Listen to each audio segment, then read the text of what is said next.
Bienvenue dans votre magazine Jeunesse Congolaise au Travail, TV, présenté par Wabino Pierre Moulumba. L'actualité dans notre pays aujourd'hui, c'est cette attente du gouvernement Sama Lukonde qui devrait en principe être publiée ce soir du dimanche. Malheureusement, cette publication n'a pas encore eu lieu parce que le président de la République et son premier ministre sont en pleine concertation pour donc finaliser la mouture finale de ce gouvernement. Mais d'après donc nos sources sûres, le gouvernement sera donc publié demain, à la suite de la rentrée parlementaire qui va avoir lieu demain 15 mars 2015. D'entrée de jeu Bandeko, au cours de cette émission, nous allons vous parler principalement de trois sujets. Le premier sujet, sera celui de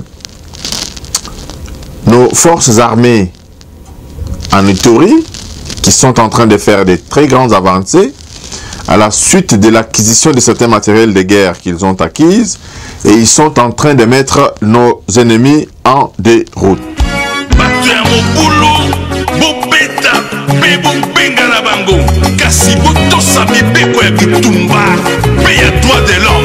Peuple iturien, on vous disait que la sécurité, la paix aux Ituriens préoccupe le chef de l'État et commandant suprême des forces armées.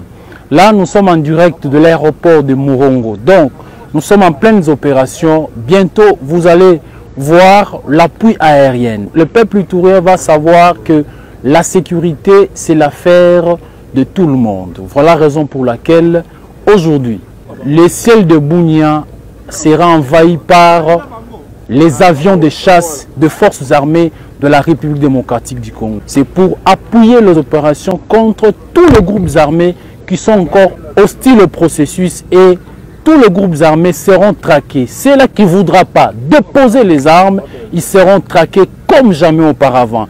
Nous allons imprimer le professionnalisme des forces armées. D'ici là, vous allez voir le Mi-24 pour un travail de titan et donner la paix au peuple iturien et neutraliser ceux-là qui insécurisent notre population. Voilà, mesdames et messieurs, on vous disait, on ne combat jamais la République. C'est aujourd'hui la détermination du commandant suprême, l'engagement du chef d'état-major général pour donner la paix aux Ituriens, c'est le souci le plus constant. Aujourd'hui, vous voyez derrière moi, le Mi-24 va faire son travail. Alors, j'appelle encore une fois tous les groupes armés hostiles au processus de la paix de déposer les armes et se rendre aux forces armées. Sinon, il n'y aura que de l'hécatombe dans leur camp. Vous allez vivre le travail qui sera fait par les forces armées de la République démocratique du Congo. On ne combat jamais la République. Il y a aussi cette affaire des recensements qui défraie la chronique dans notre pays. Nous allons vous expliquer en long et en large le bien fondé de cette opération de recensement pour le bien-être de nos populations. N'oubliez pas que le pays est en train de décoller, et avec ce décollage, les ennemis de notre pays sont aussi en mouvement de manière tous azimuts, et ils font recours aux véritables ennemis de la République pour contrer les actions du chef de l'État, Félix Antoine Tshisekedi Tshilombo. Mais je voudrais d'abord, j'aurais dû ne pas vous parler de cette affaire, Bandeko. Je vais vous laisser suivre une petite vidéo, cet homme égaré de notre temps, et ensuite, on va revenir pour un petit commentaire.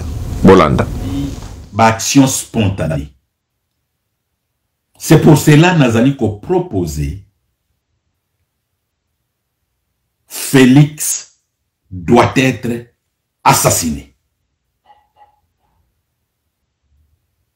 Nazali kocha mai na monokote. Félix doit être assassiné. Pourquoi? Ce qui Félix a tikali na vie, Je vous assure, notre pays dans 5 ans est qu'Ozala un pays tribal. Et qu'Ozala un pays dirigé par Baluba.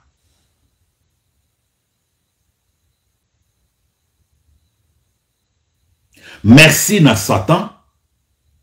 Ndenga longoli biso déjà Etienne Tshisekedi wa Mulumba. Merci na Satan. Ndenga longoli biso Antoine Gizenga. Et nous demandons à Satan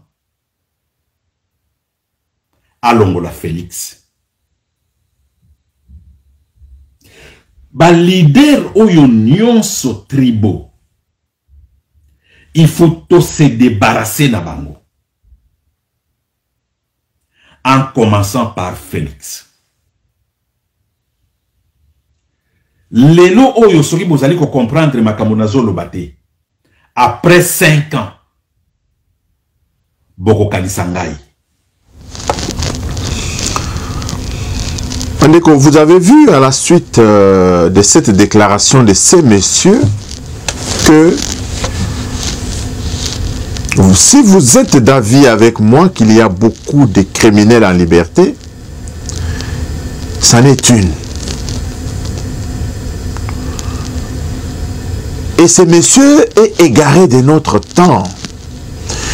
Ce monsieur, je ne sais pas s'il faut le considérer faisant partie de la race humaine. Je ne sais pas si vraiment ce monsieur possède toutes ses facultés mentales. Et s'il fait partie de la race humaine, je pense bien qu'il n'a pas tout, il ne possède pas, il ne dispose pas de toutes ses facultés mentales. D'où ce discours égaré de notre temps, d'où ce discours perdu.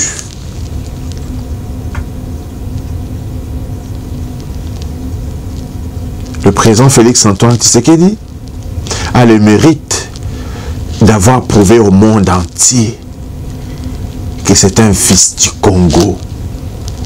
Il pense Congo. Il pense au bien-être des Congolais. Vous avez beau haïr l'homme, mais ses actions parlent.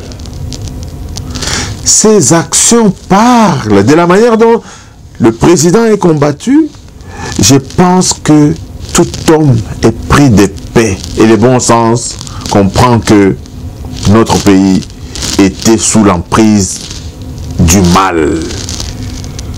Et que pour sortir de cette emprise du mal, nous devons, de manière tous azimuts, mettre la main à la pâte. Nous devons de manière tous azimuts combattre les antivaleurs qui mènent notre société.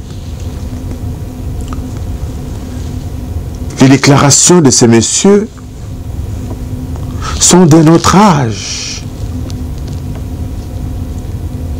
Je pense que je ne lui accorderai pas beaucoup de temps de mon émission. Vous l'avez longuement suivi. Et voilà, c'est un égaré. C'est un égaré de notre temps.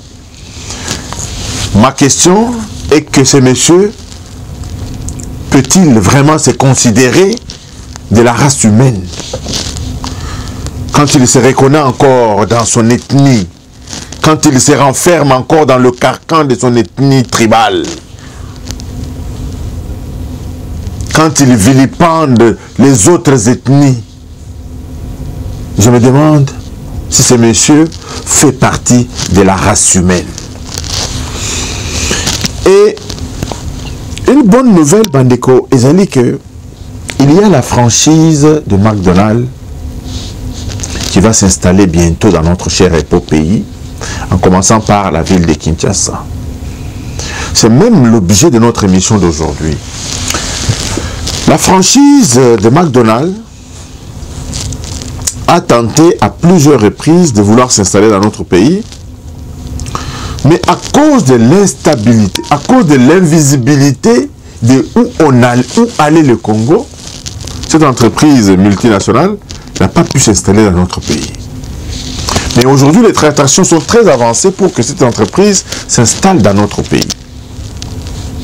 Alors, cette franchise, peut-être pour ceux qui ne le savent pas, fonctionne, il y a un individu qui peut acheter la franchise.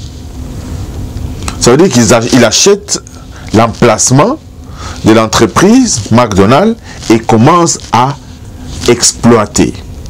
Sous ce label McDonald's, mais il embauche ses employés qui travaillent au standard de cette entreprise. Mais dans notre pays, il y a un problème de chaîne de froid. De chaîne de froid qui ne doit pas s'interrompre parce que cette entreprise est une grande machine qui fonctionne grâce donc à l'omniprésence d'une chaîne de froid permanente. Il ne faudra pas que courant et Katanalelo, parce qu'ils ont beaucoup de produits congelés. Et comme vous le savez, c'est un fast-food. Donc, ils ont produit le à la minute. Donc, au Kéin à guichet, au commandé et le Kolingi Kolia, à la minute près, aux alliés servis. Donc, cette entreprise fonctionne avec l'omniprésence donc de l'électricité. Or, notre pays a encore des défis à ce point de vue-là, mais au vu des discussions en cours, toutes ces questions sont en train d'être élaguées une à une pour que cette entreprise donc ouvre ses portes dans notre pays. Mais ma préoccupation est que le président de la République a demandé à ce qu'il y ait des millionnaires congolais.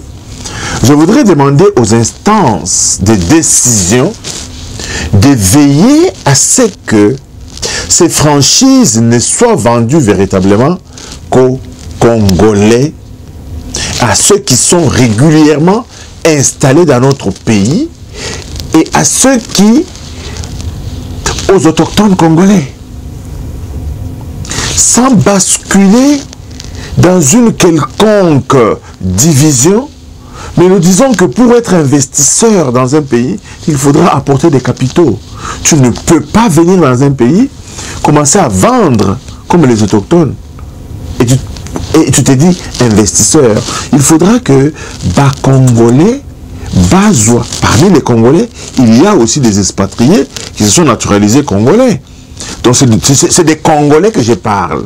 Et de tous les résidents en situation régulière en République du Congo, qui peuvent véritablement avoir accès à ces franchises-là. Il y a véritablement de l'argent dans cette histoire. Il faudra que nos gouvernants mettent en place une banque, un système de prêts aux jeunes Congolais qui peuvent se constituer en mutuelle pour pouvoir se cotiser afin que ces franchises soient gérées des mains des Congolais, exclusivement des mains des Congolais. C'est une très très bonne opportunité pour la croissance socio-économique et l'émergence de la classe moyenne en République démocratique du Congo.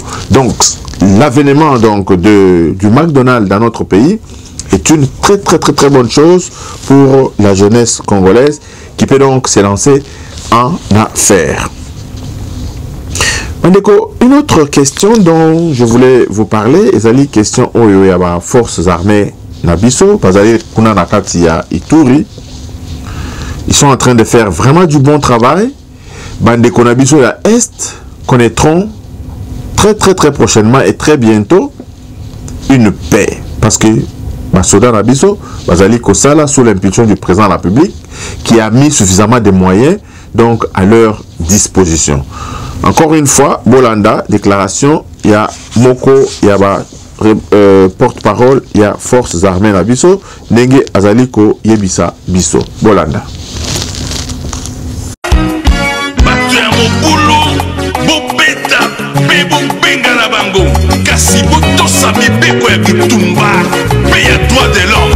Peuple iturien, on vous disait que la sécurité, la paix aux Ituriens préoccupe le chef de l'État et commandant suprême des forces armées. Là, nous sommes en direct de l'aéroport de Murongo. Donc, nous sommes en pleines opérations. Bientôt, vous allez voir l'appui aérien. Le peuple iturien va savoir que la sécurité, c'est l'affaire de tout le monde. Voilà la raison pour laquelle, aujourd'hui, le ciel de Bunia sera envahi par les avions de chasse de forces armées de la République démocratique du Congo. C'est pour appuyer les opérations contre tous les groupes armés qui sont encore hostiles au processus et tous les groupes armés seront traqués. Ceux-là qui ne voudront pas déposer les armes, ils seront traqués comme jamais auparavant. Nous allons imprimer le professionnalisme des forces armées. D'ici là, vous allez voir le Mi-24 pour un travail de titan et donner la paix au peuple ivoirien et neutraliser ceux-là qui insécurisent notre population. Voilà, mesdames et messieurs, on vous disait, on ne combat jamais la République. C'est aujourd'hui la détermination du commandant suprême, l'engagement du chef d'état-major général pour donner la paix aux Itouriens, c'est le souci le plus constant. Aujourd'hui, vous voyez derrière moi, le Mi-24 va faire son travail. Alors, j'appelle encore une fois tous les groupes armés hostiles au processus de la paix de déposer les armes et se rendre aux forces armées. Sinon, il n'y aura que de l'hécatombe dans leur camp. Vous allez vivre le travail qui sera fait par les forces armées de la République démocratique du Congo. On ne combat jamais la République. Allez, phare de C, déloger Bango. Le dernier point que je devrais Bandeko parler avec vous aujourd'hui, est question, il y a recensement. Les Oyo, projet à recensement, ce n'est pas un projet inventé. Depuis 1984, la population congolaise a connu son dernier recensement. Si aujourd'hui nous devons nous considérer comme des humains, nous devons être identifiés et être identifiables. Ce n'est qu'à cette condition que nous pouvons parler d'une nation congolaise. Ce n'est qu'à cette condition que nous pouvons nous considérer comme des humains. Dans ce monde moderne, les tambourinaires qui veulent qu'on aille aux élections comme des animaux, je leur dis que même les animaux, dans certaines fermes, sont identifiables. Beaucoup kende dans l'élection avec qui? Il y va même du respect de la population congolaise. Toyeba qui est qui? Donc ce n'est même pas une question de choix, ce n'est même pas une question d'option, c'est une obligation. Il n'y a pas d'option, tout ça là, recensement, tout ça là, ce n'est pas une option, c'est une à recenser la population congolaise, à identifier la population congolaise. Bandeko, à moins que tous on a siècle, siècle et les cas, où on pouvait vivre comme dans la forêt, mais nous sommes dans un monde moderne. Tous les mots qui minent notre pays aujourd'hui sont tributaires de cette mort, de ce manque d'identification de la population congolaise. Qui mouille ezali, ba falsification ba document, bateau les lois yé awa saliboya. C'est dû donc au manque d'identification. Donc c'est un désordre structurel que Kabila pendant 18 années ont laissé les choses en état pour que des ordres Nabango aient régné libéral. Donc, qui doit discuter donc de cette question? Le Congolais devra être... Donc, je voulais dire, Bandeko, cette question n'est pas à discuter. On ne va pas polémiquer sur la question de recensement. Et aujourd'hui, ceux qui parlent des élections, avec quel fichier électoral on va aller à ces élections? Il faudra bien qu'il y ait une élection dans notre pays, mais encore une fois, Bandeko, le pays est géré par des hommes qui réfléchissent. Et le préalable aujourd'hui, qui n'est pas à discuter, c'est d'aller d'abord au recensement afin de pouvoir élaborer de manière correcte ce fichier électoral. C'est une question de bon sens. Ce n'est pas une question d'appartenance à un groupe ou à un autre. Ici, c'est une question de bon sens parce que seuls les Congolais ont droit donc à leur élection, à l'élection de leurs dirigeants. Encore une fois, Bandeko, voilà un peu les quelques points que j'avais à discuter avec vous pour la journée à l'élo. Continuez vraiment à vous abonner massivement à notre chaîne. Envoyez vos commentaires dans notre email qui s'affiche au bas de l'écran. On en tiendra véritablement compte. Totiki Bino na Maboko ya Kolo. Merci et à la prochaine. Bye bye.